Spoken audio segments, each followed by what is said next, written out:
Thank you, Sherry. My name's Francine Spinelli, and I'm with Accelerate Her.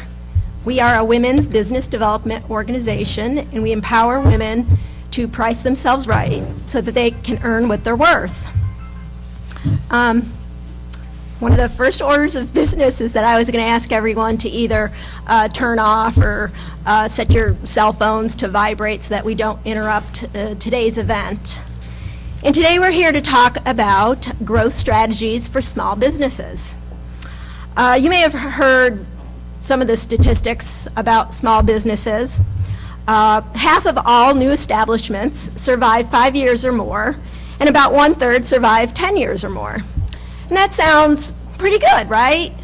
Except when you think about the flip side of it, that means that 50% do not survive 5 years or more, and 2/3 do not survive 10 years or more. And I'm sure some of that is due to, people are tired, they cash out and hit the links. But a lot of it is due to small business failures. And I was looking at some of the reasons why small business failure. All of the Inc. has their top 10 reasons why businesses fail, and entrepreneur.com has their 7 reasons. And 2 reasons were often cited. The first was uncontrolled growth, overexpansion. Companies move into markets that they know nothing about. Or companies hire willy-nilly, or they add too much equipment, and it's just too much too soon. And we've all seen businesses do that. Kind of the quintessential is the restaurant that has the one really great location, and things are going great, so they open up in a different location, and then both of them go out of business. The second reason often cited was unexpected growth. So people aren't ready for success. And I was just talking to a business owner, a former business owner not long ago. She and her mom were making pies, and they were making pies out of their kitchen, and they were really successful. And eventually they could not keep up with demand. They did not look ahead to everybody wanting their pies, and so they couldn't handle the growth, they couldn't handle the demand, and so they went out of business, and that I thought was really sad. So what do I take from that? Well, I take the fact that managing growth is really, it's an art, and it's really hard, and you have to address it, or it could spell calamity for your business. So what we have done here to address this is we have assembled a panel of local business people. We have Mary Rogers from Abracadoodle. She is the CEO and co-founder. We have Tim Harris from La Tienda, who is the CEO of La Tienda, and we have Michelle Brumfield of Bed Crafters by Michelle. And what they're going to do is I'm going to give you their bio, and then each panelist will talk about their business, why they grew it, and most important, how did they know it was the right time to grow. They're going to talk about what type of expansion they chose and why they chose that method. So, without further ado, I'm going to ask our panelists to come up here, and I will, like I said, I'll read their bio. We're going to give them 10 minutes, only 10 minutes, to talk about their, and after we've gone through all 3 panelists, we're going to open it up to question and answer, because I'm sure there's going to be a lot of that. So, Mary Rogers, CEO of Abracadoodle, remarkable art education for children, has an extensive background in franchising and education, having launched 2 franchise companies, Computer Explorers and Abracadoodle. Her current company, Abracadoodle, was co-founded with franchise executive Rosemary Hartnett in 2002 and began franchising in 2004. Today, they have about 140 locations. Abracadoodle provides mobile art classes, camps, in-school programming, and special events for children ages 2 through 12 in the U.S. Internationally, Abracadoodle operates Abracadoodle Art Studios for Kids. Rogers is the 2007 recipient of International Franchise Association's Bonnie Levine Award, their highest award for a woman in franchising. She also was Ernst & Young Woman Entrepreneur of the Year for the Washington metro area. Rogers and her company have been featured in the Wall Street Journal, Washington Post, Investors Business Daily, CNN Money, Costco Connections, and I saw her at Costco not long ago, so, as well as many franchising publications. Most recently, Entrepreneur Magazine named Abracadoodle one of the 200 top global franchises. So, well, I'm delighted to talk to you today. I do have a throat thing going on, so if you can't hear me, please raise your hand and I'll try to speak up a little bit. I'm going to tell you actually about my first business, which was called Computer Tots Computer Explorers, because I entered that business without knowing anything about franchising and with absolutely no idea that we would ever expand out of the local area. So that's where I learned about franchising, so I'll tell you about that one. I actually started that business shortly after I started my family. I had been a special education teacher, and I started the business with another friend who was also a special education teacher. And we started the business doing what we knew. We knew how to teach. So we started a remedial teaching company for children. And this operated in the afternoons after school. But I had a problem. I had way overpaid for our office space. I didn't know anything about lease negotiations, and Michelle and I were talking about that earlier. And we were only using the space between 3:30 in the evening. So we started to look at ways we might be able to use the space and pay the rent at other times during the day. Now, I had read about a program at MIT, and it was called Computer Tots. And I didn't know anything about trademark violations, so we went ahead and started a program that we called Computer Tots. We started this in Northern Virginia. And we did this midday for preschoolers. Now, this was kind of innovative at the time because we used computers that had 48K of memory, they had green and white screens, and if you programmed them for about 10 minutes, you might get your name to flash on the screen. So it was kind of a challenge to keep kids engaged in our classes. I put together 8 lessons for the kids, and at the end of the 8 sessions, all of the parents said the same thing. They said, "Mary, when is the next session starting?" I hadn't even thought about that. So I told them, "Oh, wait about 2 weeks and we'll get started again," and I quickly put together more lessons. And this kept happening. And then we got requests to do classes for elementary school children as well. So we compiled a pretty sizable curriculum. So at that time we thought, well, maybe we should take this out and go into the local area and offer it other places. So we went out and marketed it to daycare centers and elementary schools and park and recreation department programs. And we ended up having about 60 locations in the Washington, D.C. area. And we hired about 10 teachers. And the program was going really well. We got a lot of nice reviews from parents. The kids seemed to really enjoy it. So this is when we got a really great idea. Our biggest client was a company called KinderCare. We were in 23 of their locations.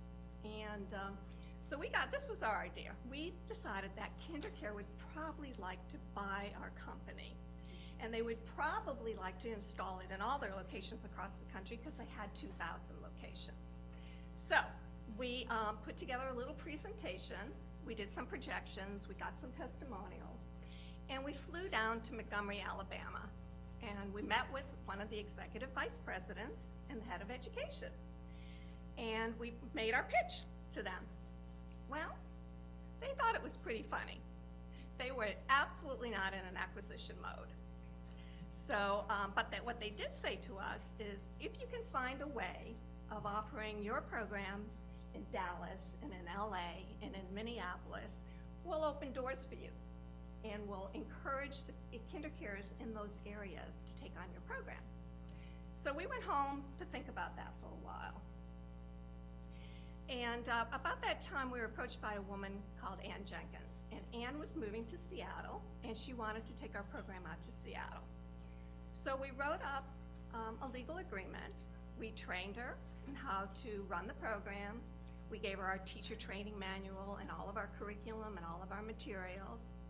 And Karen flew out to Seattle and met with KinderCare out there. And lo and behold, the connection worked. And started with 17 locations in Seattle, Washington. So we started thinking more about how can we expand. Now at that time I had 2 young children at home, and my business partner had 1, and we knew we weren't going to fly off to Minneapolis and start a program there. So a friend of ours suggested maybe we should think about franchising. Now we knew nothing about franchising at all. So we pulled out the yellow pages and actually leafed through and looked under F for franchising. And there was one name there, an attorney named Warren Lewis. So we called him up and made an appointment and went in to see him. We wanted to find out if our business was franchisable. That meeting was really fruitful. He told us the elements that we needed to look at to see if our business was franchisable. And I'm going to tell you what those are. The first one is that the model needs to work. And it has to be easy enough so you can teach somebody else how to run that business, but complex enough so there's a barrier to entry, so it's not easy to duplicate. So we met that criteria. The second one is the model needs to make money for the franchise owner. Now that seems like a logical thing, right? And you'll be surprised how many franchisors totally neglect that criteria. You have to realize that the franchise owner has a different expense module than you. They have all the expenses you have, but they also have to pay you fees and royalties. So their net is going to be less. And they don't come into a franchise with your wealth of knowledge. So you have to take in consideration those things and make sure that that franchise owner can get a good return on their investment and a net profit on the business. So we were able to figure that out, and that worked for us as well. Then you need to have a prototype. Now you may start a business here in Williamsburg, but it's going to be very different in Manhattan. It's also going to be very different in LA. So you want to test it in another market. And we were doing that in Seattle, Washington. We were learning not only how we get somebody started, but how we help them to stay in business and grow. So we had our prototype. The fourth thing is you need to have programs in place that help your franchise owners and give them an advantage in the marketplace. And we had that with the KinderCare connection. We also negotiated a very hard to get program with Apple Computer to get apples at a discount price. And that was way before Apple stores. You ordered directly from the company. And we set up vendor relationships with printers, insurance people, as well as software manufacturers. So we have that in place as well. And the last thing you needed to take a look at is your trademark. Now, we had a trademark that MIT was using. And luckily, MIT stopped running the program, Computer Tots, and we had a clear use of that trademark. So we had all the 5 criteria to have a franchisable business. And while everything was lining up there, on the business end, on a personal end, it wasn't a really great time for me to go forward with this. I had 2 young children at home. I was going through a divorce. I had an adjustable rate mortgage on my house. It was at 18%, and it was heading up above 20. So I was under a lot of emotional as well as financial stress. But I decided that this was probably the best course for me to take to provide some financial security for my family. And I also had a taste of what it was like to be a parent and a business owner at the same time. And I recognized that being a business owner gave me a lot more flexibility than going back in the classroom and teaching. So we proceeded in that direction. Karen's father gave us $50,000 to cover some of the expenses for the business in exchange for preferred stock in the company with a dividend of 12% a year. We paid that back in 3 years. Our attorney loved our concept so much, he took us a fee up front, but then he deferred payments until we sold franchises. So he helped us to finance it as well, because it's expensive to be a franchisor. It took us about 1 year to sell our first franchise. And I knew a lot about education, but I didn't know a lot about franchising or business. So I started by getting involved with the International Franchise Association, which is a great organization if you're thinking about being a franchise, or even if you're a well-developed franchise like McDonald's. It covers the whole gamut. And we got involved with them and took advantage of all of their educational programming. And I also got involved in a CEO group that I was a part of for 7 years. And in that group, I learned how to read a cash flow statement and what are the employment issues I need to be concerned with. So we really invested in our own education as we grew the program. When my kids became teenagers, I decided I wanted to back off. And so what I did was I hired somebody to come into the company and take my role in the company. And I sold my interest in the company to my business partner. And at that time, we had 155 franchises, and we were in 11 countries. Fast forward 5 years, kids went off to college, and I started the second franchise, Abracadoodle. This time we knew what we were doing in franchising. It was a whole lot easier ride. But franchising has been great for growing my businesses. It's also given me the opportunity to help other people get into a really good business, and most importantly, to help and inspire kids, to help them to learn and to be creative. So franchising has been a route for me that I'm very grateful that I was able to take. So thank you very much for your attention.